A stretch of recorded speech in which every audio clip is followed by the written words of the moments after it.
जीवन में संघर्ष होना जरूरी है।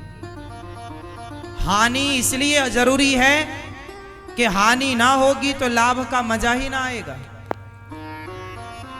इसलिए बच्चों को संघर्ष करना सिखाओ, बड़ों का सम्मान करना सिखाओ, मर्यादित बोलना सिखाओ।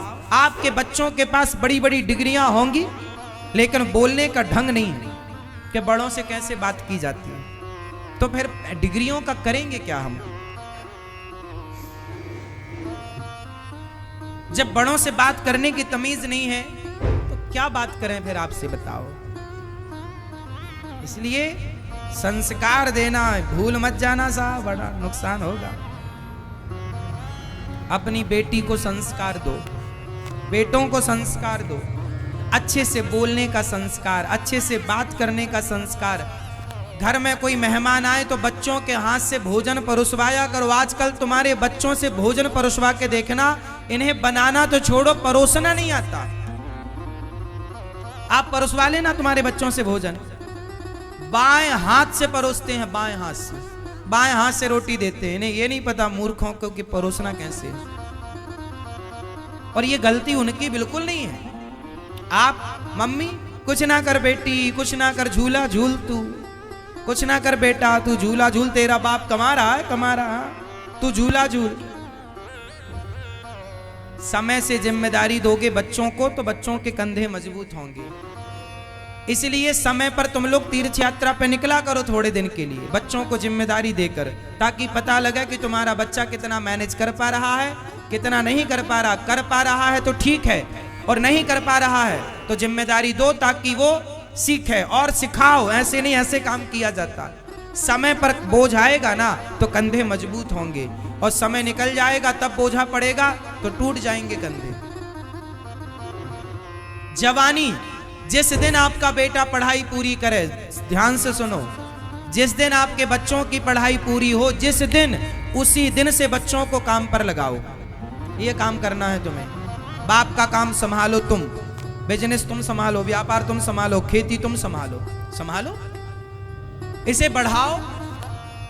व्यापार को पिता ने इतना किया तुम और बड़ा करो, खेती को पिता ने इतना किया तुम और पढ़े लिखे हो।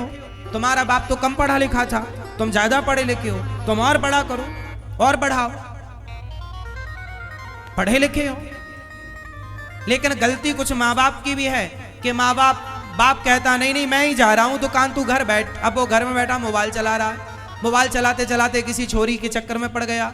अब बाप कमा कमा के दे रहा है, वो सुरा सुंदरी में पड़ गया। अरे बच्चों को काम पर नहीं लगाओगे तो खाली दिमाग शैतान का। यदि व्यस्त हैं तो वो व्यस्त रहेंगे, अच्छा होगा, और फ्री हैं तो उनका दिमाग गलत जगह पर जाएगा, वो गलत होंगे। फिर मत रोइएगा कि बच्चा गलत हो गया। क्यों आपने जिम्मेदारी नहीं दी? हम तो जब 17 साल के थे तब हमारे ऊपर जिम्मेदारी आ गई थी। 17 वर्ष की उम्र में, जब हम 17 वर्ष के थे, हमें अपना पढ़ना भी था और पढ़ करके पैसा कमाना भी था और कमा करके घर देना था, क्योंकि घर में इतनी गरीबी थी कि घर पेट भोजन नहीं मिलता था। हम बचपन में भीख मांगा करते थे। जब भीख मांग के लाते थे तब घर में रोटी बनती थी, भीख ना मांगते तो घर में रोटी नहीं बनती। इस स्थिति से हम गुजरे हैं। गांव में भीख मांगते थे हम, गांव में घर घर जाकर के। यदि ना मांगते तो भूखे रहते, मांगना मजबूरी थी। उस स्थिति से गुजरते गुजरते गुजरते गुजरते कर्म नहीं छोड़ा, भगवान के आश्रित रहे हैं। जीवन में कभी हार नहीं मानी, जीवन में कभी पलट कर देखा नहीं। कभी हमने ये नहीं कहा कि हम ये नहीं कर पाएंगे। इस धरती में जितना कठिन काम हो आप वो हमें दे दीजिए, हम उसे करके दिखाएंगे। जो आपसे ना हो वो हम करके दिखा सकते हैं, क्योंकि हमारी डिक्शनरी में ना नहीं है। हमने अपनी डिक्शनरी से ना शब्द हटा दिया, हमसे नहीं हो पाएगा, हम ऐसा कभी नहीं कहते। हम सब कुछ कर सकते हैं, हमारी इच्छा शक्ति है तो हम सब कुछ क्या नहीं कर सकते? हम सब कर सकते हैं। और जितना हमें लगा कि करना चाहिए उतना भगवत कृपा ने कराया, बिहारी जी ने उतना कराया। जितने की जरूरत थी, जितने की थी उतना बिहारी जी ने कराया। हमने अपने दिमाग को, अपनी बुद्धि को सदा अच्छी जगह लगाया, अपने दिमाग को अच्छी जगह खर्च किया, बुरे कामों में बुद्धि नहीं लगाई कभी, बेईमानी में, गलत काम में बुद्धि नहीं लगाई। इसलिए संघर्ष मुझे अच्छा लगता। यदि मैंने बचपन में भीख ना मांगी होती ना, तो आज मैं इतना मजबूत ना होता जितना मजबूत हूं। मेरे जीवन के स्ट्रगल ने, मेरे जीवन की मुसीबत विपत्ति ने मुझे बहुत मजबूत किया। मैं हर हालात से लड़ सकता हूं, हर हालात से मैं लड़ सकता हूं। मैं कभी घबराता नहीं हूं। कितनी भी चुनौतियां आए, अरे अब क्या चुनौतियां आएंगी, जितनी आनी थी खूब आई और खूब मैंने उनका डट के सामना किया।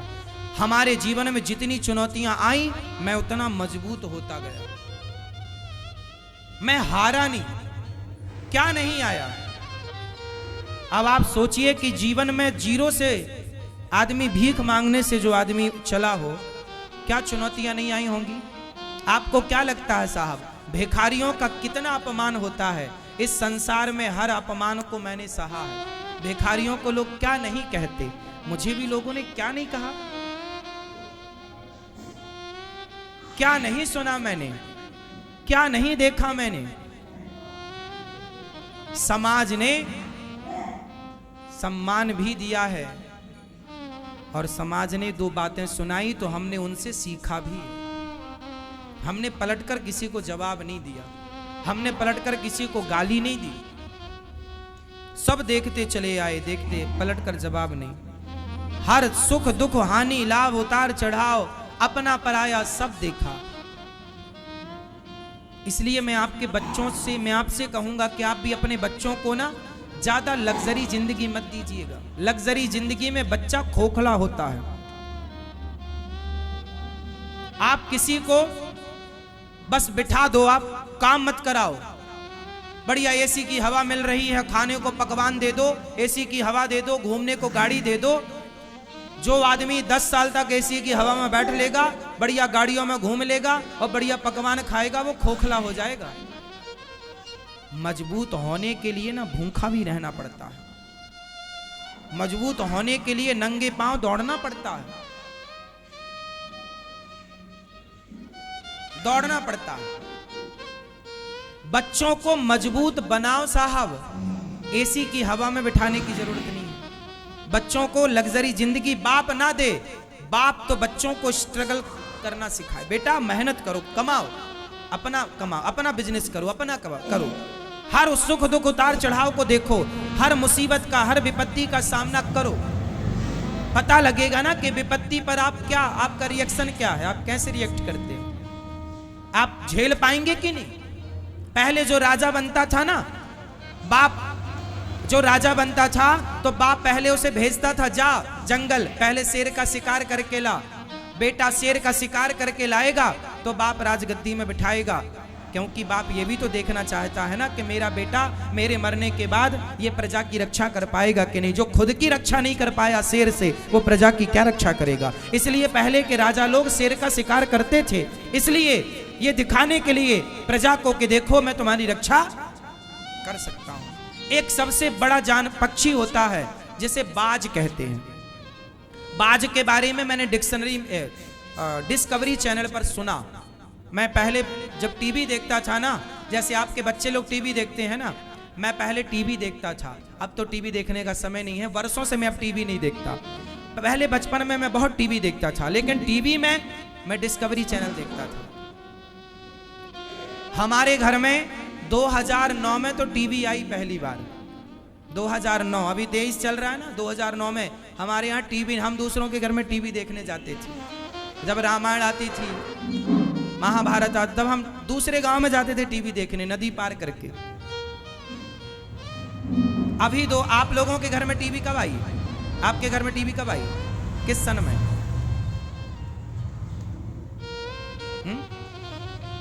हमारे यहाँ हम पहली बार अपनी कमाई से जो पैसा हम कमा कर लाए, तो उस कमाई से हमने सबसे पहले 9,000 रुपए की टीवी खरीदी थी।